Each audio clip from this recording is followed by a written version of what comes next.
स्वागत है मेरे प्यारे बच्चों, कैसे हैं आप लोग। इंजीनियर की इस इमेजिनेशन पर आप लोगों का स्वागत है। मेरा नाम है शैलेंद्र कुमार वर्मा और लेकर के हाजिर हूँ न्यूटन्स लॉ ऑफ मोशन में next part friction.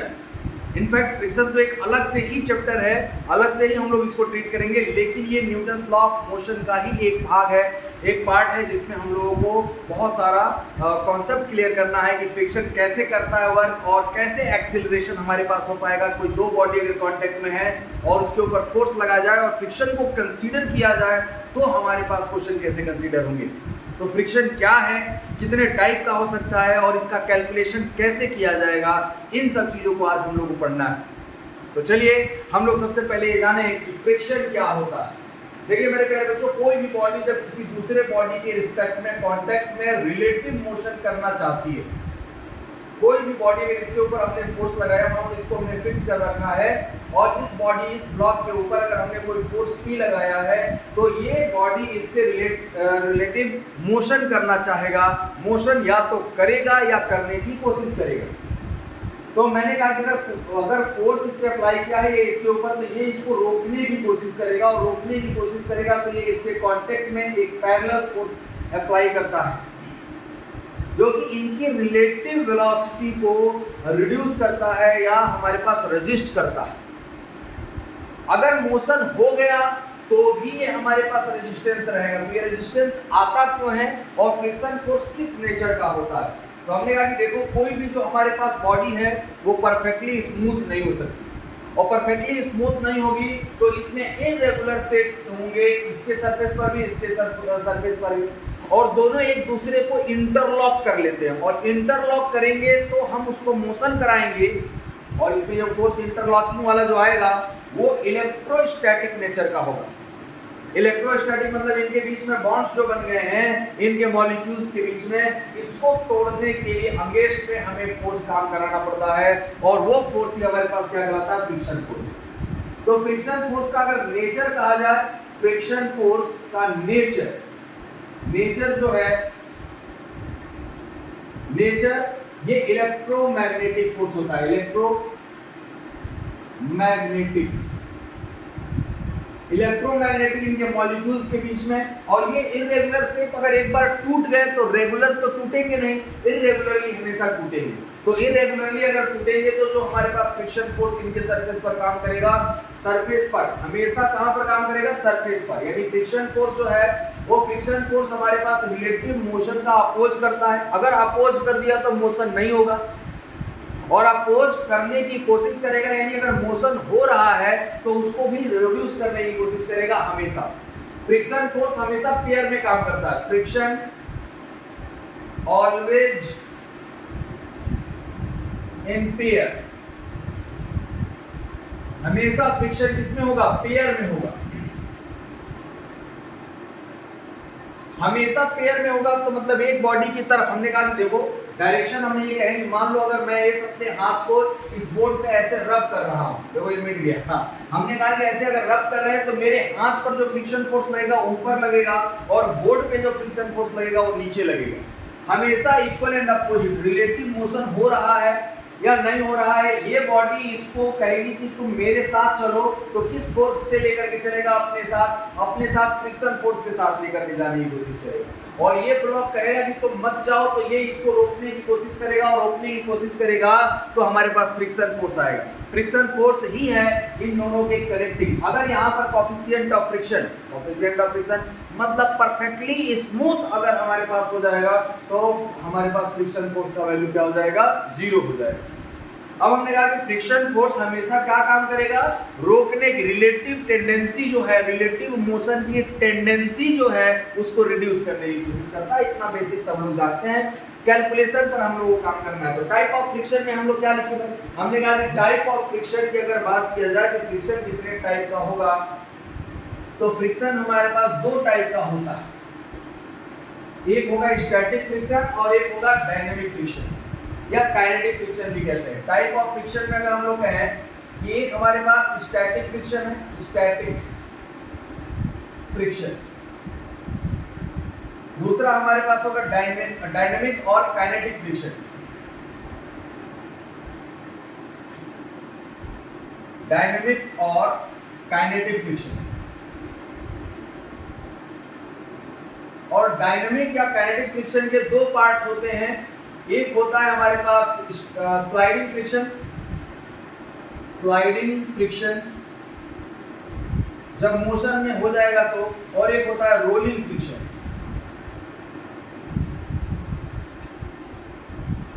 Rolling friction, sliding friction, kinetic friction के ही पार्ट है हमारे पास, और स्टैटिक फ्रिक्शन। तो हम लोग इसको एक एक करके सॉल्व करते हैं और इसके क्वेश्चन और कॉन्सेप्ट को हम लोग समझने की कोशिश करते हैं बच्चों।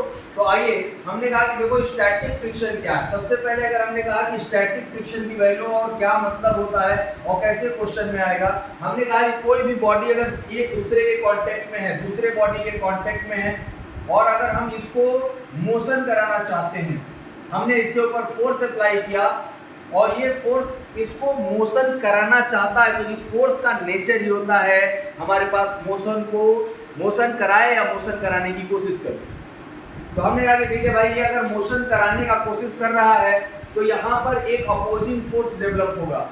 लेकिन अगर एक्चुअल में अभी मोशन स्टार्ट नहीं हुआ है तो जितना फोर्स इसको आगे की तरफ लग रहा है उतना ही पीछे की तरफ एक फ्रिक्शन फोर्स लगेगा, और ये फ्रिक्शन फोर्स जो होगा just equal and opposite to that of applied force होगा, क्योंकि ये अभी मोशन स्टार्ट नहीं हुआ है। यानी अगर मोशन स्टार्ट ना हो और हमारे पास फ्रिक्शन फोर्स जो काम कर रहा है वो हमेशा, जो friction force static friction is always equal to net external force, net external force. Static force मतलब नो मोशन, अभी मोशन नहीं हो रहा है, मोशन हमारे पास नहीं हो रहा है, नो मोशन। तो नो मोशन का मतलब कि हमारे पास ये फोर्स गया कहाँ भाई, इसको कोई अपोज करने वाला होगा। फोर्स तो हमारे पास क्या करता है, न्यूटन ने हम लोग को बताया था कि हम किसी भी बॉडी के ऊपर फोर्स लगाएंगे तो हम मोशन करेगा, और अगर मोशन नहीं कर पाएगा तो रिएक्शन डेवलप करेगा। अब हमने कह दिया कि इस फोर्स को हम लोग एक कांटेक्ट में है, इस कांटेक्ट फोर्स का जो वैल्यू होगा वो अप्लाइड फोर्स के बराबर हो जाएगा।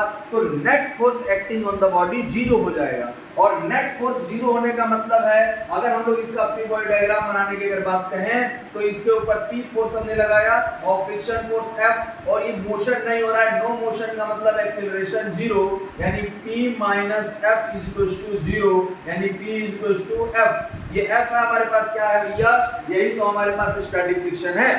तो स्टैटिक फ्रिक्शन की वैल्यू हमेशा अप्लाइड फोर्स के, नेट अप्लाइड फोर्स के, नेट एक्सटर्नल फोर्स के बराबर होता है। यानी हमें इसकी टेंशन लेनी नहीं है, अगर मोशन नहीं हो रहा है और बॉडी में जितना भी नेट, अब हमने कह दिया कि अगर P का वैल्यू जीरो हो गया तो फ्रिक्शन फोर्स अपने आप क्या हो जाएगा, जीरो। अगर अप्लाइड फोर्स हमने लगाया ही नहीं तो फ्रिक्शन फोर्स, कभी भी ऐसा नहीं हो सकता कि फ्रिक्शन फोर्स अप्लाइड फोर्स से ज्यादा हो जाए, कभी भी ऐसा नहीं हो सकता कि अप्लाइड फोर्स से ज्यादा हो जाए, नहीं तो अपोजिट डायरेक्शन में मोशन होने लगता। अगर ऐसा होता तो फिर तो बहुत कुछ अपोजिट होने लगता, जो कि ऐसा पॉसिबल नहीं है। अब हम लोग कहेंगे ठीक है भाई, स्टैटिक फ्रिक्शन का जो वैल्यू है वो अप्लाइड फोर्स के बराबर हो गया, इक्वल एंड अपोजिट। और जो हमारे पास स्टैटिक फ्रिक्शन है, स्टैटिक फ्रिक्शन, अब हमने कहा स्टैटिक फ्रिक्शन को हम लोग कहते हैं सेल्फ एडजस्टिंग फोर्स। कैसा force, self adjusting force.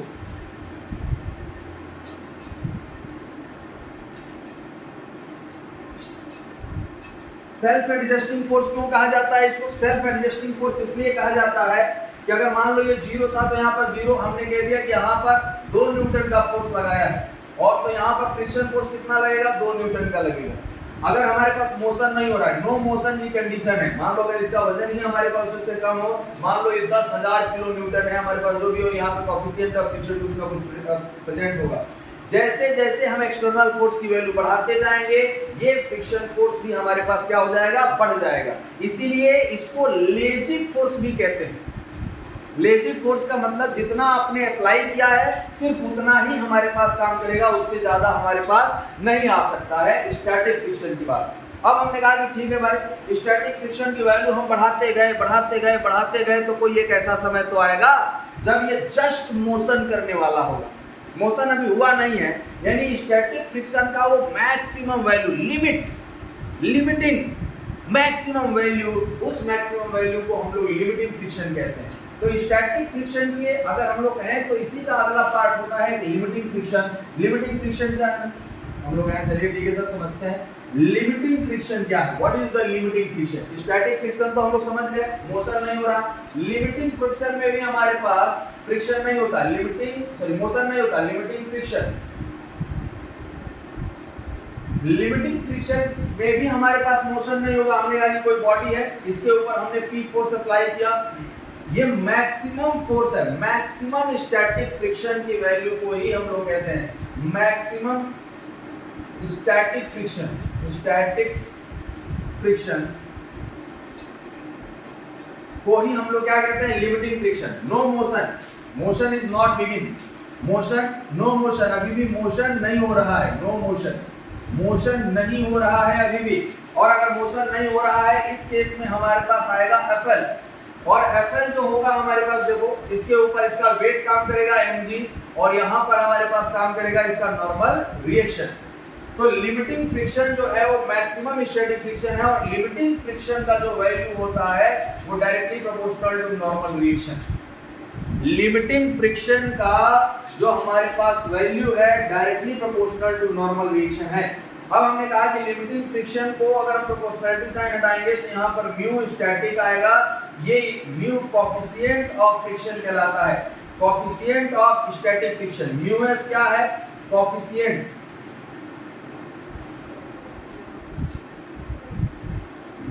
Of static friction. Coefficient of static friction, coefficient of static friction क्या है भाई? ये प्रोपोर्शनैलिटी कांस्टेंट है, ये फोर्स पर डिपेंड नहीं करेगा, ये फोर्स पर और नॉर्मल रिएक्शन पर डिपेंड नहीं करेगा। यानी FL अपॉन में n। तो यहाँ पर भी न्यूटन है, यहाँ पर भी न्यूटन, इसका कोई यूनिट नहीं होता। No unit, no dimension. Coefficient of static friction का कोई यूनिट और कोई डायमेंशन नहीं होता है। और हम लोग हमेशा जब भी कैलकुलेट करेंगे मेरे प्यारे बच्चों, वो हम लोग क्या कैलकुलेट करेंगे? लिमिटिंग फ्रिक्शन की वैल्यू कैलकुलेट करेंगे। लिमिटिंग फ्रिक्शन से अगर थोड़ा भी ज्यादा अगर हमने फोर्स अप्लाई कर दिया तो हमारे पास बॉडी मोशन में आ जाएगा, और अगर बॉडी मोशन में आ गया तो हमारे पास क्या होगा? उसमें कोई और दूसरा फ्रिक्शन यानी हमारे पास काइनेटिक या डायनेमिक फ्रिक्शन काम करेगा, और वो उसकी वैल्यू कितनी होगी वो भी हम लोग देखेंगे। लिमिटिंग फ्रिक्शन का जो वैल्यू है वो स्टैटिक फ्रिक्शन का मैक्सिमम वैल्यू है। मतलब हम ऐसा भी लिख सकते हैं कि स्टैटिक फ्रिक्शन जो है, स्टैटिक फ्रिक्शन जो है ऑलवेज लेस देन और इक्वल टू FL होगा, और ऑलवेज ग्रेटर देन और इक्वल्स टू 0 होगा।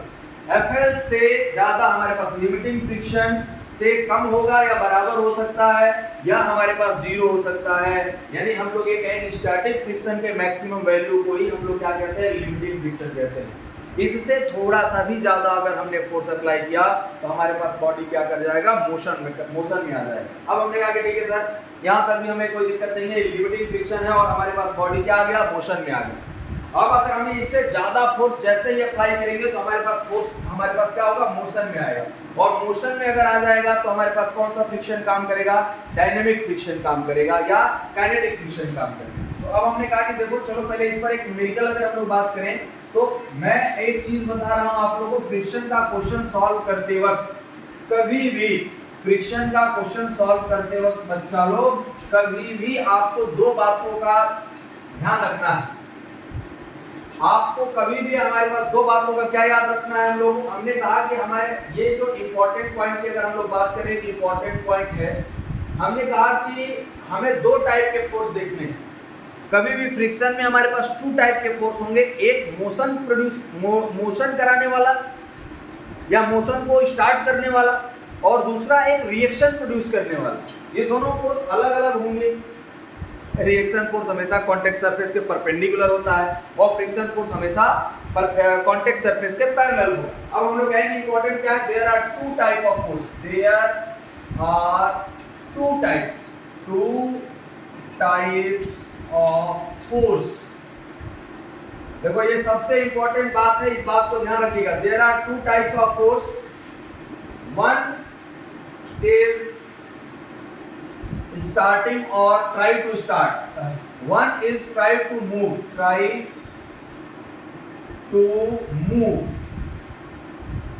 द बॉडी, और दूसरा one other is produces normal reaction. देखो बच्चा लोग, कभी कभी बच्चा ये समझ लेता है कि नॉर्मल रिएक्शन हमेशा वेट के बराबर होगा, नहीं। दूसरी बात, अगर पहला इंपॉर्टेंट पॉइंट था, दूसरा इंपॉर्टेंट पॉइंट ये है कि नॉर्मल रिएक्शन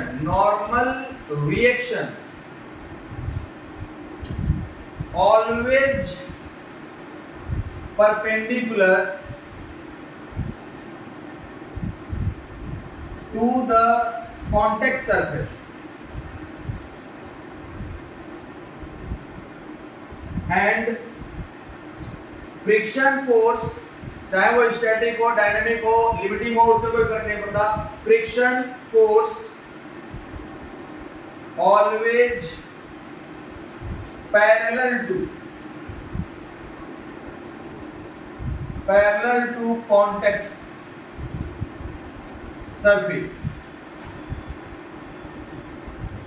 ये बातें आप लोगों को हमेशा ध्यान रखनी चाहिए, और ये ध्यान रखना है, there are two type of force, one is try to move the body, या मोशन कर दिया है, ट्राई टू मूव या मूव द बॉडी, और मूव द बॉडी, या तो वो ट्राई करेगा कि तुम मोशन करो, या वो मोशन करा चुका होगा, वो फोर्स होगा। और दूसरा क्या होगा, जो नॉर्मल रिएक्शन प्रोड्यूस करने के लिए हमारे पास आएगा, कांटेक्ट फोर्स पर रिएक्शन प्रोड्यूस करने के लिए। नॉर्मल रिएक्शन भी कांटेक्ट फोर्स है, फ्रिक्शन फोर्स भी कांटेक्ट फोर्स है, लेकिन friction force parallel to the contact surface होगा, और normal reaction perpendicular to the contact surface होगा। इस बात को अगर जो समझ गए हैं वो क्वेश्चन बहुत इजीली कर पाएंगे, और जो लोग नहीं समझ पाए हैं उनके लिए एग्जांपल पेश है। एग्जांपल सब लोगों के लिए, मेरे प्यारे बच्चों, एग्जांपल से जो हम लोग क्वेश्चन सॉल्व करेंगे उसमें अब आपको दिक्कत नहीं होगी। हमने कहा कि बॉडी को कौन मोशन करा रहा है और बॉडी में कौन रिएक्शन प्रोड्यूस कर रहा है, इस चीज को हम लोगों को देखना बहुत जरूरी है, और तभी अच्छे क्वेश्चन सॉल्व हो पाएंगे। केवल फ्रिक्शन के डेफिनेशन जानने से नहीं होगा। तो ये जो मैंने सबसे इंपॉर्टेंट बात बताई है उस चीज को समझेंगे। क्वेश्चन अगर हम लोग करें, देखो अभी हम लोग स्टैटिक और लिमिटिंग की बात करेंगे। हमने कह दिया कि कोएफिशिएंट ऑफ फ्रिक्शन के ऊपर भी हम लोग को बात करना है। कोएफिशिएंट ऑफ फ्रिक्शन जो है कांटेक्ट सरफेस पर, कांटेक्ट सरफेस के टाइप पर, पॉलिशिंग, नॉन पॉलिशिंग, वेट या ड्राई है, इस पर डिपेंड करता है। हमारे पास नॉर्मल रिएक्शन जो कोएफिशिएंट ऑफ फ्रिक्शन है वो अपरेंट कांटेक्ट एरिया पर भी हमारे पास डिपेंड नहीं करता, मतलब म्यू हमारे पास एरिया पर डिपेंड नहीं करता। सिंपली अगर थ्योरी अगर समझना हो तो हमने कह दिया कि मान लिया जाए 100 केजी 10 केजी का हमारे पास कोई ब्लॉक है, जी का वैल्यू हम लोग को लेना है 10 मीटर पर सेकेंड स्क्वायर, और हमने कह दिया कि सपोज दैट यहाँ पर हमने 10 न्यूटन का फोर्स लगाया और इनके कांटेक्ट सरफेसेस पर coefficient of friction mu is equal to 0.2 है। हमने कहा कि बताइए what will be the friction force between that surface. तो हम लोग कहेंगे सर ये कैसे पता चल पाएगा कि बॉडी मोशन में है या नहीं है, मोशन करेगा या नहीं करेगा। हम सब जगह पे सबसे पहले लिमिटिंग फ्रिक्शन फोर्स निकालेंगे। क्या निकालेंगे? सबसे पहले लिमिटिंग फ्रिक्शन फोर्स। अब हमने कहा कि सर यहाँ पर तो एक ही फोर्स दिख रहा है, और कौन कौन सा फोर्स है? हमने कहा कि इसका वेट भी तो होगा। तो हमने कहा कि ठीक है भाई, वेट है, दो टाइप का फोर्स होगा। इसका वेट जो होगा बेटा mg, वो क्या लगाएगा? नॉर्मल रिएक्शन प्रोड्यूस करेगा, नॉर्मल रिएक्शन। और जो ये वाला फोर्स है ये क्या करेगा? मोशन कराएगा। ये ध्यान रखिए, ये मोशन प्रोड्यूस कराने वाला है और ये नॉर्मल रिएक्शन प्रोड्यूस कराने वाला है। अब हमने कह दिया कि अगर हमें निकालना हो तो सबसे पहले तो हम लोग FL ही कैलकुलेट करेंगे, और FL की वैल्यू कितनी होती है? Mu into n। अब बताओ वर्टिकल डायरेक्शन में एक फोर्स mg नीचे काम कर रहा है और एक normal reaction n upward direction में, और वर्टिकल डायरेक्शन में कोई मोशन नहीं होगा, तो mg की वैल्यू कितनी है? 10 × 10, यानी कितना हो गया हमारे पास? 100 न्यूटन। तो n इज इक्वल टू कितना हो गया? 100 न्यूटन। नॉर्मल रिएक्शन, कहीं कहीं r भी डिनोट किया गया होता है। तो FL की वैल्यू कितनी आ गई? 0.2 इनटू n। n कितना है? 100 यानी 20 न्यूटन। मैक्सिमम जो फ्रिक्शन फोर्स हो सकता है वो 20 न्यूटन है, लेकिन हमें अप्लाइड फोर्स कितना लगाया? अप्लाइड फोर्स जो है, applied force is equals to 10 newton. कितना न्यूटन है भैया? 10 न्यूटन।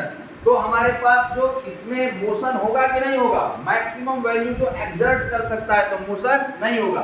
तो हमारे पास then the applied force is less than limiting friction, then there is static friction। static friction और static friction की जो वैल्यू होगी F, static is equals to होगा 10 न्यूटन। यानी आंसर जो आएगा इसका 10 न्यूटन आएगा।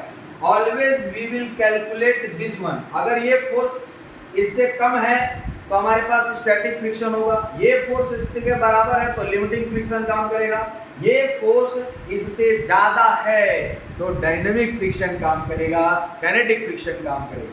मेरे प्यारे बच्चों, ये बात समझ गए आप लोग? किसी भी तरीके से अगर किसी को डाउट होगा तो तुरंत बताइए। अब हमने कहा कि ये इस पर बहुत अच्छे क्वेश्चन बनते हैं यहाँ पर। अब हमने कह दिया कि अगर यहाँ पर 12 न्यूटन का, मेरा ये क्वेश्चन कंप्लीटेड है। यहाँ पर हमने कह दिया कि यहाँ पर जो फ्रिक्शन फोर्स आएगा F इक्वल्स टू कितना काम करेगा? 10 न्यूटन काम करेगा। अब हमने कह दिया कि यहाँ पे 15 न्यूटन का फोर्स अगर हम लोग लगा दे तो यहाँ पर फ्रिक्शन फोर्स कितना हो जाएगा? 15। अगर हमने ये कह दिया कि ये P इक्वल्स टू 10 न्यूटन है और P dash equals to 15 newton है, तो यहाँ पर F डैश इक्वल्स टू कितना हो जाएगा? 15 न्यूटन। अगर यहाँ पर 20 न्यूटन हो गया P डैश, तो यहाँ पर F डैश इक्वल्स टू क्या हो जाएगा? 20 न्यूटन हो जाएगा। अब इससे अगर ज्यादा करेंगे तो क्या होगा? उसके लिए हम लोगों को पढ़ना पड़ेगा डायनेमिक। लेकिन एक क्वेश्चन उससे पहले हमने कहा कि देखो एक क्वेश्चन और दूसरा मैं दे रहा हूं, जल्दी से इसको नोट डाउन करिए और इस क्वेश्चन का आंसर बताइए।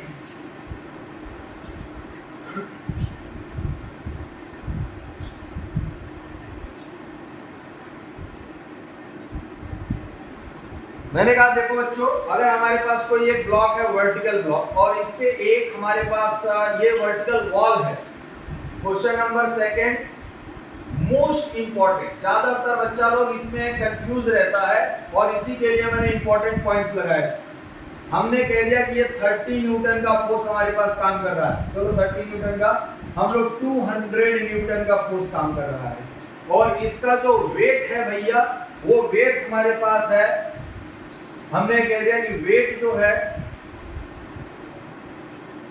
इसका मास m इक्वल्स टू दिया है 10 kg। इसका मास हमें कितना दिया है? 10 kg दिया हुआ है। अब हम लोग कहें कि इसके ऊपर हमारे पास जो कोएफिशिएंट ऑफ फ्रिक्शन जो है वो हमारे पास है 0. क्या इसमें हम लोग ये मान करके चल सकते हैं 0.5। अगर हमारे पास coefficient of friction mu equals to दिया है, म्यू स्टैटिक इक्वल्स टू 0.5 हमारे पास कोएफिशिएंट ऑफ फ्रिक्शन दिया हुआ है। तो हमें ये बताना है कि इसमें फ्रिक्शन फोर्स कितना लगेगा। तो हम लोग सबसे पहले ये कहें कि नॉर्मल रिएक्शन यहाँ पर कितना आएगा। तो नॉर्मल रिएक्शन देखो यहाँ पर आएगा और फ्रिक्शन फोर्स, ये बॉडी हमारे पास यहाँ पर नीचे 100 न्यूटन नीचे के डायरेक्शन में काम करेगा। तो 100 न्यूटन नीचे के डायरेक्शन में काम करेगा और फ्रिक्शन फोर्स इसके कॉन्टैक्ट सरफेस पर आएगा। तो ये याद रखना कि नॉर्मल रिएक्शन n का मान जो है वो 200 न्यूटन है और जो मूविंग फोर्स है P जो है वो 100 न्यूटन है। तो हमने कहा कि सबसे पहले तो हम लोग FL कैलकुलेट करते हैं, mu into n, mu S into n, 0.5 into में 200, तो कितना आ जाएगा बच्चा लोग बताइए? ये आ जाएगा हमारे पास 100 न्यूटन। यानी FL इक्वल्स टू कितना आ गया? 100 न्यूटन। और अप्लाइड फोर्स कितना है जो मोशन करा सकता है? Moving force. Moving force equals to हो जाएगा mg और mg इक्वल्स टू कितना है? 100 न्यूटन। देखो अप्लाइड फोर्स जो मोशन कराने वाला फोर्स है वो भी 100 न्यूटन है और जो हमारे पास फ्रिक्शन प्रोड्यूस जो हो रहा है वो 100 न्यूटन है। यानी यहाँ पर जो फ्रिक्शन फोर्स का जो वैल्यू आएगा वो कितना आएगा? 100 न्यूटन। और ये लिमिटिंग कंडीशन में है। ये किस कंडीशन में है? लिमिटिंग कंडीशन में है। यहाँ पर रिएक्शन प्रोड्यूस करने वाला फोर्स 200 न्यूटन है और अप्लाइड जो इसको हमारे पास मोशन जो कराने वाला फोर्स ये 100 न्यूटन है। थोड़ा सा भी अगर मैं इस चीज को छोड़ दूंगा तो ये हमारे पास, जैसे सपोज दैट ये हमारे पास टेस्टर है और इसके ऊपर मैंने ये फोर्स लगाया है, अगर मैंने थोड़ा सा भी छोड़ दिया तो देखो ये नीचे चला गया। तो इसका वेट इसको मोशन कराना चाहता है, इसका वेट क्या करना चाहता है? मोशन। और ये इसको होल्ड किए हुए तो ये नॉर्मल रिएक्शन प्रोड्यूस करके देगा। Most important question. इस क्वेश्चन पे जो समझ में नहीं आया होगा तो जरूर क्वेश्चन पूछेगा और समझ में आ गया होगा तो एक कमेंट तो जरूर बनता है कि आप कमेंट जरूर करिएगा कि हाँ सर ये वाला क्वेश्चन जो क्वेश्चन नंबर 2 है वो भी समझ में आ गया। और ये वही कर पाएगा जो ये डिफरेंशिएट करना जानता हो which force is reaction producing and which force producing the motion। अब हम लोग कहते हैं नेक्स्ट पार्ट जो हम लोग पढ़ेंगे काइनेटिक फ्रिक्शन और dynamic friction and rolling friction. उसके बाद हम लोग सबसे पहले देखें what is the kinetic friction.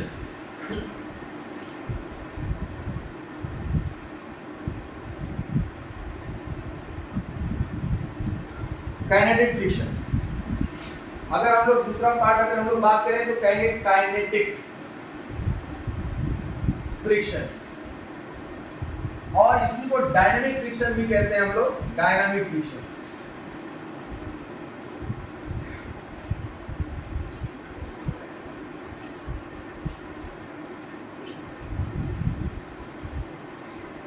अब हमने कहा कि देखिए भाई अगर बॉडी के ऊपर फोर्स अप्लाई किया गया और दूसरे बॉडी के कांटेक्ट में ये हमारे पास मोशन होने लग रहा है, मोशन बिगिंस, मोशन स्टार्टेड। अगर मोशन स्टार्ट हो गया है तो जो हमारे पास फ्रिक्शन फोर्स काम करता है उसको म्यू एफ के कहते हैं, काइनेटिक फ्रिक्शन। और काइनेटिक फ्रिक्शन का जो वैल्यू है F K is directly proportional, देखो इसका वेट इधर काम करेगा और नॉर्मल रिएक्शन इस डायरेक्शन में एन काम करेगा। तो हम लोग कहेंगे F K is also directly proportional to normal reaction. F K directly proportional to normal reaction हो गया तो हम लोग कहेंगे F K is equals to mu into N होगा। बिल्कुल सही बात है। और ये म्यू के आएगा, म्यू के क्या है भाई, म्यू के coefficient of mu k is equals to coefficient of kinetic friction, kinetic friction. किसी बुक में ये दिया होगा म्यू डी दिया होगा, डायनामिक कोएफिशिएंट ऑफ फ्रिक्शन। बात वही है, काइनेटिक कहें या डायनामिक कहें। और यहाँ पर हम लोग स्लिपिंग की बात कर रहे हैं, स्लिप हो रहा है, स्लाइडिंग फ्रिक्शन। तो हम लोग जो भी पढ़ रहे हैं काइनेटिक फ्रिक्शन में हम लोग स्लाइडिंग फ्रिक्शन पढ़ रहे हैं, यानी इसमें हम लोग जो पढ़ रहे हैं इसका जो पार्ट पढ़ रहे हैं वो स्लाइडिंग। स्लाइडिंग का मतलब क्या होता है, जब स्लाइडिंग फ्रिक्शन भी हम लोग इसको कहेंगे स्लाइडिंग फ्रिक्शन। स्लाइडिंग और रोलिंग में क्या अंतर है, स्लाइडिंग का मतलब जो कांटेक्ट सरफेस होगा उसके बीच में रिलेटिव मोशन होगा, और रोलिंग में हमारे पास रिलेटिव मोशन नहीं होता है कांटेक्ट सरफेस में। वहां पर कांटेक्ट सरफेस के बीच में हमेशा रिलेटिव वेलोसिटी जीरो होगा, चाहे रोलिंग बॉडी जो है वो कितने भी स्पीड से आगे क्यों न जा रहा हो। अब हमने कहा कि देखो भाई जो कोएफिशिएंट ऑफ फ्रिक्शन म्यू के है, coefficient of friction, kinetic coefficient of friction is always less than static coefficient of friction. ये हमेशा इससे छोटा होगा, ठीक है भाई। चलिए स्टैटिक फ्रिक्शन कोएफिशिएंट यानी हमारे पास हम लोग ये कहें कि एफ के जो है friction force, kinetic friction force is always less than static नहीं, लिमिटिंग फ्रिक्शन फोर्स। इसके बात करेंगे हम लोग लिमिटिंग फ्रिक्शन फोर्स से सब हमेशा क्या होगा, कम होगा। तो हम लोग इसका ग्राफ बनाएं, ग्राफ अप्लाइड फोर्स। अब देखो अप्लाइड फोर्स म्यू का वैल्यू अगर हमारे पास कम होगा तो हम लोग कैसे कैलकुलेट करेंगे कि काइनेटिक फ्रिक्शन में है कि डायनामिक फ्रिक्शन में है और क्या वैल्यू दिया होगा। तो हमें म्यू एस और म्यू डी दोनों दिया होगा, यानी स्टैटिक कोएफिशिएंट ऑफ फ्रिक्शन दिया होगा और डायनामिक कोएफिशिएंट ऑफ फ्रिक्शन दिया होगा, दोनों वैल्यू दी होगी। और हम लोग ऑलवेज कैलकुलेट करेंगे लिमिटिंग फ्रिक्शन। तो आइए हम लोग इस बात को समझें। हमने कहा कि सबसे पहले तो हम लोग कहेंगे क्वेश्चन नंबर 3 की अगर बात किया जाए, हमने कहा कि देखो एक हमारे पास ब्लॉक है और इस ब्लॉक पे हमने लगाया है 50 न्यूटन का फोर्स, इसका मास 10 kg है और इसके कोएफिशिएंट ऑफ फ्रिक्शन जो दिए हैं 0. Mu S is equals to 0.3 and mu k is equals to 0.2। 0.2 दिया है म्यू के और 0.3 दिया है म्यू एस। तो हमको बताना है कि ये बॉडी मोशन में होगा कि नहीं। अगर मोशन में होगा तो फाइंड एक्सीलरेशन, और मोशन में नहीं होगा तो हमें बताना है कि इस पे फ्रिक्शन फोर्स कितना काम कर रहा है। तो सबसे पहले तो हमने कहा कि देखो भैया इसका वेट जी हम लोग हमेशा 10 लेकर के चलेंगे, 10 मीटर पर सेकेंड स्क्वायर, नहीं तो जो क्वेश्चन में कहा होगा हम उसकी वैल्यू ले लेंगे। तो 10 × 10 ये 100 न्यूटन डाउनवर्ड डायरेक्शन में, तो नॉर्मल रिएक्शन जो हो गया हमारे पास n कितना आ गया 100 न्यूटन। और फ्रिक्शन फोर्स हम लोग हमेशा कैलकुलेट करेंगे FL is equals to mu S into n। अब बताइए म्यू एस कितना दिया है 0.3 इंटू 100 तो कितना हो जाएगा 30 न्यूटन। यानी एफएल का जो वैल्यू है बेटा वो 30 न्यूटन है और ये 50 न्यूटन का फोर्स काम कर रहा है। अरे सर, तो यहाँ पर फ्रिक्शन फोर्स का जो वैल्यू होगा वो कितना होगा, एफएल होगा? नहीं, एफएल नहीं होगा, ये मोशन में है। तो मोशन में अगर है body in motion, the body is in motion, body किधर है, मोशन में है, तो इसमें हमारे पास कौन सा फ्रिक्शन फोर्स करेगा काम, काइनेटिक फ्रिक्शन म्यू के इंटू एन। म्यू के का वैल्यू कितना है 0.2 इंटू 100, यानी फ्रिक्शन फोर्स जो होगा mu k is equal to 20 Newton होगा। कितना न्यूटन होगा 20 न्यूटन। ये बात बहुत इंपॉर्टेंट है, फ्रिक्शन फोर्स जो आ गया वो कितना आया है, ये फ्रिक्शन का जो वैल्यू आया है 20 न्यूटन होगा। अब हम लोग कहें कि ये 50 न्यूटन ये 20 न्यूटन मोशन में हो रहा है तो एक्सीलरेशन कितना होगा, तो हमने कहा कि एक्सीलरेशन अगर मोशन में है तो एक्सीलरेशन हम लोग फाइंड आउट कर सकते हैं बच्चा लोग। एक्सीलरेशन कितना होगा F net is equal to 50 minus 20, यानी हमारे पास हो गया 30 न्यूटन। और हम लोग जानते हैं कि ये क्या होता है मास, यानी 100 into A is equal to हो गया 3 मीटर पर सेकंड स्क्वायर। ये ध्यान रखिएगा, हम लोग ये वाला जो लिमिटिंग फ्रिक्शन है only for the comparison purpose ही हम निकालते हैं। अगर ये अप्लाइड फोर्स लेस देन है 30 न्यूटन से तो हमारे पास जितना फोर्स लग रहा है उतना ही फ्रिक्शन फोर्स लगेगा और उसको स्टैटिक फ्रिक्शन फोर्स कहेंगे। और अगर बॉडी मोशन में है तो हमें कोएफिशिएंट ऑफ काइनेटिक, अच्छा मान लो अगर कोएफिशिएंट ऑफ फ्रिक्शन केवल दिया है तो हम लोग ये कह देंगे कि ठीक है भाई जितना ये लग रहा है उतना ही फ्रिक्शन होगा, क्योंकि वो मान करके चल रहा है कि स्टैटिक और काइनेटिक दोनों बराबर है। लेकिन आईआईटीज में अगर क्वेश्चन आएगा, नीट में क्वेश्चन आएगा तो क्लियरली मेंशन होगा कि म्यू एस दिया है कि म्यू के दिया है। और अगर एक दिया है तो हम तो दोनों जगह यूज करेंगे, हम तो यही कहेंगे भैया तुमने तो एक ही दिया है, हम अपने मन से कुछ नहीं मानेंगे। Is it clear? तो बहुत अच्छी बात है, ये क्वेश्चन आप लोगों को समझ में आ गया। एक्सीलरेशन के फॉर्मेट में ये क्वेश्चन पूछा जाता है। ठीक, चलिए अब हमने कहा कि देखिए भाई मोशन में अगर काइनेटिक फ्रिक्शन में अगर हमारे पास आ गया तो एक्चुअली अब हमारे पास कोई इंक्लाइंडेड सरफेस पे अगर कोई बॉडी रखा है तो उसको उस पे एक्सीलरेशन पूछता है कि कितना होगा एक्सीलरेशन। तो अगर मान लिया जाए अगर वो हमारे पास मान लिया जाए क्वेश्चन नंबर 4 की अगर बात कर रहे हैं हमने कहा कि कोई इंक्लाइंडेड सरफेस है और इस पे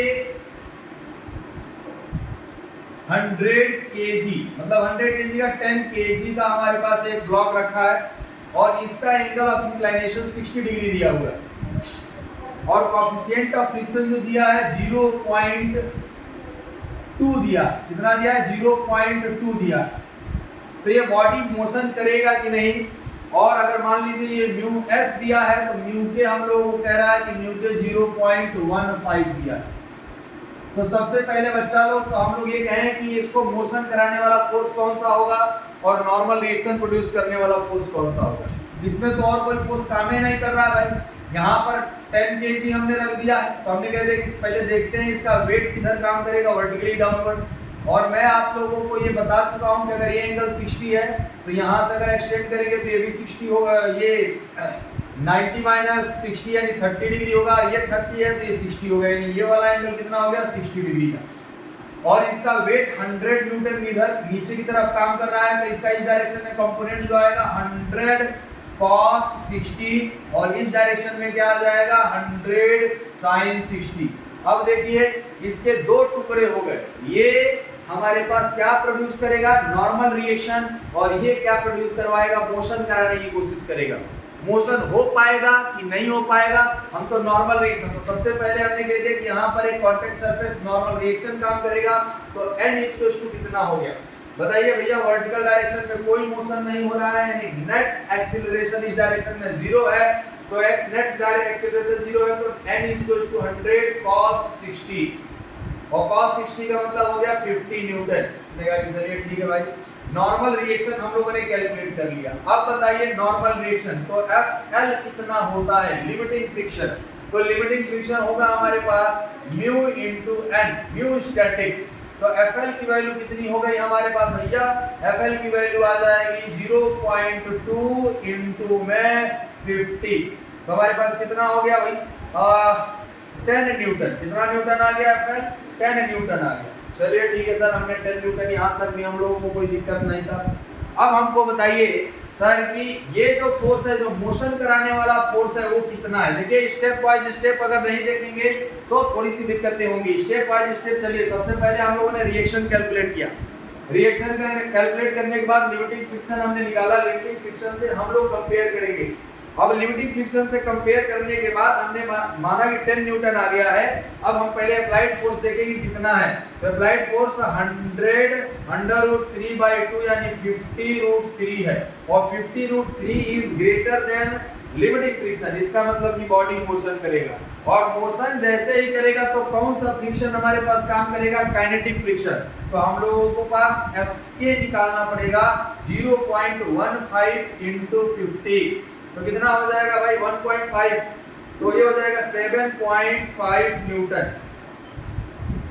हाँ, तो Fk हो गया 7.5 न्यूटन। अब हम लोग कहें कि देखिए भैया नेट फोर्स कितना काम कर रहा है इसके पैरेलल।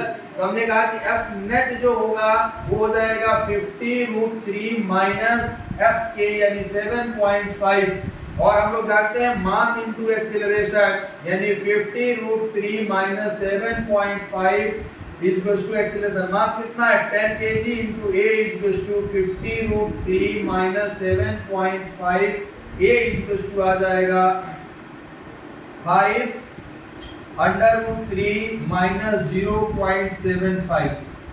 मैंने 10 का डिवाइड कर दिया है बस, और कुछ नहीं। उसका कैलकुलेशन थोड़ा आगे पीछे होगा, न्यूमेरिकल वैल्यू पॉइंट्स आ रहा होगा तो उसको आप कैलकुलेट कर सकते हैं। The way to solve the kinetic friction is this process. अगर आपको ये प्रोसेस समझ में आ गया है बहुत अच्छी बात है, नहीं आया है तो काइंडली इसको रिपीट करें, इसको बैठ जा करके इसको देखें, और जहां पर चीजें समझ में नहीं आई है उसको पूछने का कोशिश करें। ठीक है मेरे प्यारे बच्चों, तो आप लोग कमेंट जरूर करेंगे। अब हमारे पास कौन सा फ्रिक्शन बच गया है, रोलिंग फ्रिक्शन बच गया है। तो रोलिंग फ्रिक्शन का जो टाइप है हम लोगों ने क्वेश्चन भी किए रोलिंग फ्रिक्शन। तो आइए नेक्स्ट हम लोग देखते हैं रोलिंग फ्रिक्शन क्या होता है। तो देखो कोई भी ब्लॉक जो होगा, अगर हमारे पास स्फेरिकल है, व्हील है, डिस्क है, वो अगर हमारे पास सिलेंडर है, अगर वो लुढ़क रहा है, रोल कर रहा है, तो रोलिंग और स्लाइडिंग में सबसे बड़ा अंतर क्या है, रोलिंग में जो कांटेक्ट पॉइंट होता है, कौन सा पॉइंट होता है, कांटेक्ट पॉइंट, उसका रिलेटिव वेलोसिटी हमेशा 0 होगा। कांटेक्ट पॉइंट पर रिलेटिव वेलोसिटी हमेशा क्या होगा, 0 होगा। तो आइए हम लोग समझे कि इसमें फ्रिक्शन कैसे काम करता है और इसका इंपॉर्टेंस भी है। तो नेक्स्ट जो टाइप है हमारे पास रोलिंग फ्रिक्शन। रोलिंग फ्रिक्शन मेरे प्यारे बच्चों, रोलिंग फ्रिक्शन क्या होगा, अगर कोई भी बॉडी अगर हमारे पास लुढ़क रहा है, रोल कर रहा है, गोली हमेशा हमारे पास होगा, गोली मतलब स्फेरिकल सरफेसेस होगा, सिलेंडर हो सकता है, डिस्क हो सकता है, रिंग हो सकता है, व्हील हो सकता है, कोई भी हमारे पास रोलिंग पे इसका कुछ ना कुछ रेडियस होगा, हमने कहते हैं कि स्मॉल r है, और इसका कांटेक्ट सरफेस पे हमारे पास इसका वेट काम करेगा, तो यहाँ पर नॉर्मल रिएक्शन n काम करेगा। तो जो रोलिंग फ्रिक्शन, जब भी कोई बॉडी रोल करता है उस वक्त उसके वेलोसिटी को अपोज करने के, उसके रिलेटिव वेलोसिटी को अपोज करने के लिए जो फोर्स जनरेट होता है उसको हम लोग क्या कहते हैं, रोलिंग फ्रिक्शन। अब हमने कहते हैं कि रोलिंग फ्रिक्शन जो होगा Fr directly proportional to, Fr हम लोग कहते हैं directly proportional to normal reaction. लेकिन एक और बहुत बड़ी चीज है इसमें, इनवर्सली प्रोपोर्शनल टू रेडियस। ये क्या है भैया, r रेडियस है, रेडियस क्योंकि स्फेरिकल होगा, रेडियस। अब हम लोग कहें कि जो Fr है is equals to mu r into n upon small r होगा। अभी तक हम लोगों ने जो भी देखा था, म्यू r जो हो गया वो आ गया हमारे पास Fr into r divided by n। ये इसका भी न्यूटन, इसका भी न्यूटन, यानी जो म्यू r का यूनिट है, म्यू r का यूनिट हमारे पास होगा मीटर। ये यूनिटलेस नहीं है और डायमेंशनलेस नहीं है, ये ध्यान रखिएगा। म्यू एस और mu D unitless and dimensionless है, लेकिन ये यूनिटलेस एंड डायमेंशनलेस नहीं है। सॉरी, इसमें हमारे पास जो होगा, ये रोलिंग जो है, कोएफिशिएंट ऑफ फ्रिक्शन जो होगा उसका यूनिट मीटर होगा। ठीक, चलिए। और म्यू आर का जो वैल्यू होता है ना, mu R is much less than mu K, और म्यू के लेस देन होता है हमारे पास म्यू एस। यानी ये रिलेशन भी ध्यान रखिएगा, mu R coefficient of rolling friction, इसीलिए हम लोग पहियों को गोल बनाते हैं, नहीं तो हम लोग स्लाइड करा रहे होते हैं। हालांकि रोल कराने से हमारे पास जो कोएफिशिएंट ऑफ फ्रिक्शन यानी फ्रिक्शन होता है वो बहुत ही कम हमारे पास लगता है, इसीलिए हम लोग क्या बनाते हैं भैया, पहियों को हम लोग गोल बनाते हैं। Is it clear? तो रोलिंग फ्रिक्शन में हमारे पास रोलिंग फ्रिक्शन कहाँ कब कैसे काम करता है, तो जैसे साइकिल चलाना हुआ, तो साइकिल अगर हम पैडलिंग कर रहे हैं साइकिल पर, तो उसके पिछले पहिए पर आगे की तरफ फ्रिक्शन काम करता है और अगले वाले पहिए पर हमारे पास फ्रिक्शन पीछे काम करता है। तो फ्रिक्शन का सबसे बड़ा बात यह है कि फ्रिक्शन को हमेशा नेगेटिव फोर्स ही माना जाता है, कि मतलब ये अच्छा नहीं है। लेकिन भैया मैं ये आपको बताऊं कि फ्रिक्शन फोर्स जितना बुरा है उतना ही अच्छा है। फ्रिक्शन फोर्स अगर नहीं होता तो हम बोल नहीं पाते, हम चल नहीं पाते, हम लिख नहीं पाते, तो ना हमारे पास इंटरनेट होता और ना ही हमारे पास ये मोबाइल होते और ना ये पूरी दुनिया होती। फ्रिक्शन फोर्स अगर नहीं होता तो इस दुनिया को इमेजिन कर पाना बड़ा असंभव है। फ्रिक्शन फोर्स ही सब कुछ है, और फ्रिक्शन फोर्स ही नुकसान भी करता है। जितना भी loss, wear and tear out होता है वो सब किसकी वजह से होता है, फ्रिक्शन फोर्स की वजह से होता है। तो हम लोगों ने टाइप ऑफ फ्रिक्शन फोर्स क्या है, इस पर क्वेश्चन भी, रोलिंग फ्रिक्शन के हम लोग क्वेश्चंस को और भी देखेंगे। हम लोग को angle of repose, friction angle के बारे में समझना है, और इस पर स्यूडो फोर्स कैसे काम करेगा और स्यूडो फोर्स का क्या कॉन्सेप्ट है वो हम लोग अगले वीडियो में देखेंगे। तब तक के लिए मेरे प्यारे बच्चों बहुत बहुत धन्यवाद। आप लोग वीडियो देखते रहिए, क्वेश्चन सॉल्व कीजिए, जहां पर भी दिक्कत होगा इंजीनियर की इमेजिनेशन यानी मैं आपके लिए हमेशा हाजिर हूं। Thank you to all of you मेरे प्यारे बच्चों, मिलते हैं नेक्स्ट वीडियो में।